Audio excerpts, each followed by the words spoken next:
தேர்தல் நேரம் வேட்பாளர்களை தேர்வு செய்து அறிவித்து விடுகிறார் புரட்சி தலைவி அம்மா அவர்கள்.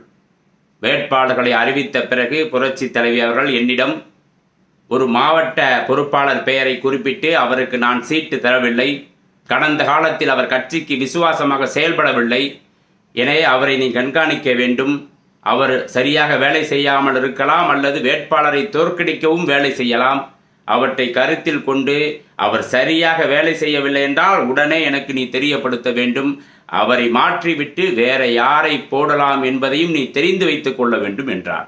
நானும் சரி அம்மா என்றேன். அடுத்த நாள் மாலை புரட்சி தலைவி அவர்கள் இன்றுக்காமல் என்னிடம் நான் நேற்று சொன்னது நினைவிருக்கிறதா, மிகவும் கவனமாக இருக்க வேண்டும் என்றார். நான் அவரால் எந்த பிரச்சனையும் வராது என்றேன். ஏன் அப்படி சொல்கிறாய் என்று வேகமாக கேட்டார். அம்மா மதியம் அவர் போயஸ் கார்டன் வந்திருந்தார், என்னை சந்தித்து அம்மா அவர்கள் எனக்கு சீட்டு தரவில்லை, அதற்காக நான் வருத்தப்படவில்லை, கடந்த கால விஷயங்களில் அம்மா எனக்கு சீட்டு தராமல் இருந்திருக்கலாம், ஆனால் அம்மா அவர்கள் அறிவித்த வேட்பாளரை வெற்றி பெறச் செய்து அம்மா அவர்களிடம் கொண்டு வந்து ஒப்படைப்பேன் என்று அவர் சொன்ன தகவல்களை அம்மா அவர்களிடம் தெரிவித்தேன். சற்று நேரம் சிந்தித்த புரட்சி தலைவி அம்மா அவர்கள் அவரையே வேட்பாளராக அறிவிக்குமாறு, அந்த அறிவிப்பை தயார் செய்து அனுப்புமாறு என்னிடம் தெரிவித்தார். அறிவிப்பும் அறிவிக்கப்பட்டு சட்டமன்ற உறுப்பினராக இன்று வரை தொடர்ந்து சட்டமன்ற உறுப்பினராக இருக்கிறார்.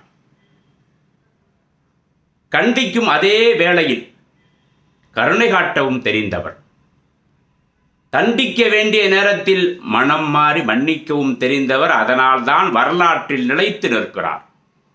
தன்னை அருவருக்கத்தக்க வார்த்தைகளில் அர்ச்சித்தவர்களையும் அன்போடு அரவணைத்து மீண்டும் பதவி கொடுத்து அழகு பார்த்தவர். பதவியை விட்டு தவறு என்றால் தூக்கினாலும் திருந்திய பிறகு மீண்டும் அந்த பதவியை கொடுக்கும் அன்பு மனம் படைத்தவர். இதனால்தான் புரட்சி தலைவி அம்மா அவர்களை இன்று எல்லோரும் அம்மா என்று அழைக்கிறார்கள். அது எளிதில் கிடைத்துவிடும் பட்டம் அல்ல, அவரது இயற்கை குணத்தால் செயலால் கிடைத்த பட்டம். வாழ்க புரட்சி தலைவி!